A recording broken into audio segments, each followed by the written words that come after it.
Hello.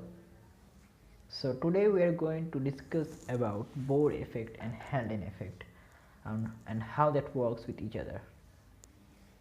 So Bohr effect and Haldane effect occurs inside our body, and to understand it we're going to differentiate it in an easy way. So let's get started. So in Bohr effect, what happens is that dissociation of oxygen from hemoglobin takes place, and dissociation from oxygen from hemoglobin takes place in the presence of high amount of carbon dioxide, which is found near the metabolizing tissue. So this dissociation of hemoglobin from oxygen, that is the breakdown of oxyhemoglobin complex, takes place near the tissue where the constant catabolism, that is the cellular respiration, where the breakdown of glucose takes place. And in Haldane effect, what happens is that due to the presence of high amount of oxygen near the alveoli, and the releasing of the release of CO2 from the RBC towards the outside takes place near the alveoli because of the presence of high amount of oxygen near the alveoli. So this high amount of oxygen is responsible for the release of CO2 from the RBC toward the outside in alveoli. So this was the Bohr effect and Haldane effect.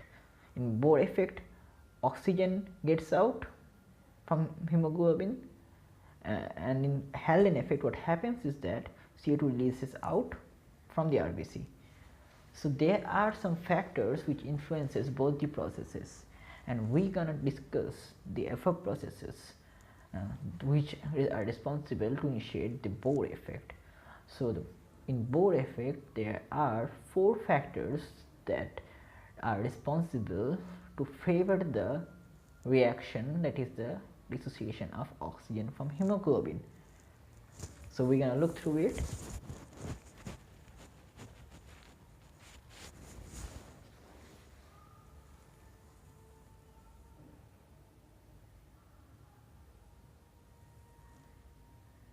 So the first factor that is responsible for the initiation of the breakdown is the high amount of oxygen, as I have told, that is the partial pressure of oxygen, high partial pressure, which means obviously low partial pressure of oxygen.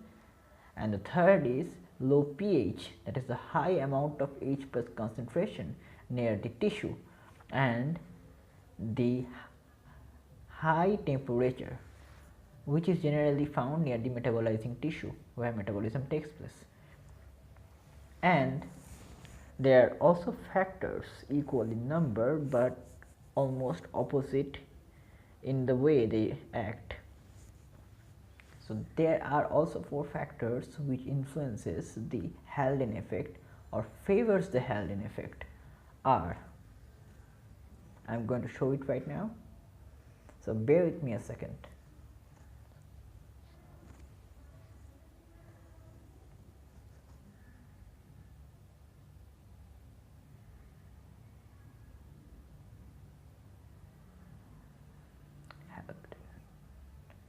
Effect.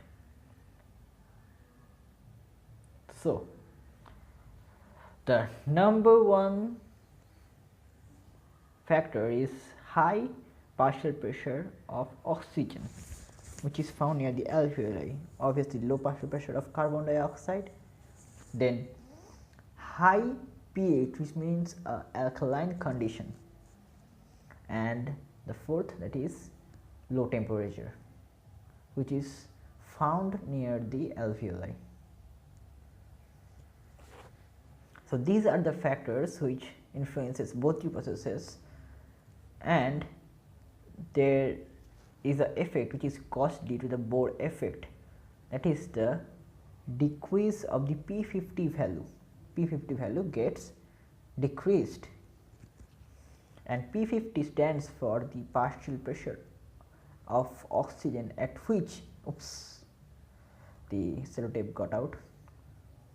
So okay, so where we were, so the P50, so the P50 means the partial pressure of oxygen at which the hemoglobin is 50% saturated by oxygen, so that is a P50. So this value get decreased, which means that now more partial pressure of oxygen is required than normal.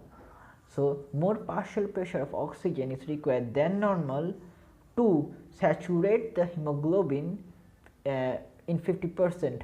So the 50% saturation, the half of the saturation, the 50% saturation of hemoglobin is accompanied by high partial pressure of oxygen, almost the high which is required than usual. So this is due to the decrease of P50 value. So the P50 value indicates this thing. So the CO2, as I have told, that released out from the RBC in Haldane effect by the presence of oxygen. How? I am going to show it right now. So inside the cell means here the RBC, the red blood cell. So inside the red blood cell, what happens is that the HHB, which means the hemoglobin which is associated with a hydrogen atom, HHB. I have discussed of the HHB in my previous video in the chloride shift. So HHB combines with O2, that O2 is high in the alveolar area, and this O2 initiates the breakdown of oxyhemoglobin, the breakdown of HHB. So this breakdown of HHB causes release of hemoglobin and H plus, and this hemoglobin binds with oxygen to form oxyhemoglobin, and the H plus released out combines with HCO3 minus ion, which is bicarbonate ion, and forms H2CO3. Remember, all this process happens in the presence of the carbonic anhydrase enzyme, which is found inside the red blood cell only, which is denoted by C.A. So this causes now to break down of H2CO3 to H2O and CO2, and CO2 get released out of the RBC. Now, so this CO2 gets out of the RBC and moves out through alveolar wall outside our body through nasal cavity.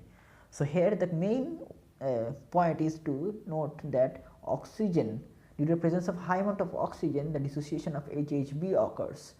So this high partial pressure initiates this release of CO2. So this high partial pressure of oxygen causes the dissociation of HHB, where the H plus combines with HCO3 minus to form H2CO3, and it breaks down to form H2O and CO2, and this CO2 goes out of the cell. So the so cell means RBC, obviously, and this CO2 get released out because of the binding of oxygen to the hemoglobin, and this binding of oxygen of hemoglobin is accompanied by a special process. So let me show a graph here. We in the left y axis we take the percent saturation of hemoglobin, and on the right hand, or the x axis we take PO2, that is the partial pressure of oxygen, and we may see a sigmoidal graph which at the end becomes constant, and one molecule of hemoglobin can bind to 4 oxygen molecule. So 4 oxygen molecule can bind to 1 hemoglobin. So here is a special process takes place. So when the one molecule of oxygen binds with the hemoglobin, then it helps the next upcoming oxygen molecule to bind the hemoglobin. So this one hemoglobin, in one hemoglobin, when the first oxygen binds, it helps the another oxygen to bind to the hemoglobin, and the 2 oxygen molecule then again helps the third oxygen molecule to again bind in a more quicker way, and the 3 oxygen molecule now present helps the 4th oxygen molecule in a much quicker way. We can give it an example as if a one man climbs up a stair, he can pull a second man, and the 2 men then pull the third, can pull the third man very easily, and the third and then the 3 men above the stairs can pull the 4th man very easily. So in Haldane effect and Bohr effect, what happens is that I have showed the example. It will be easy for you to understand how the hemoglobin oxygen binds. So now the CO2 moves out of the alveoli to the lungs in Haldane effect, and in Bohr effect the oxygen gets dissociated from the hemoglobin. So this was all about the Haldane effect, and these are the factors which helps each of the processes, and this is all about Haldane effect and Bohr effect. So I hope you like this video. If you like it, please give a thumbs up and do subscribe my channel and hit the bell icon to get the notifications of more pharmaceutical videos coming up. Bye.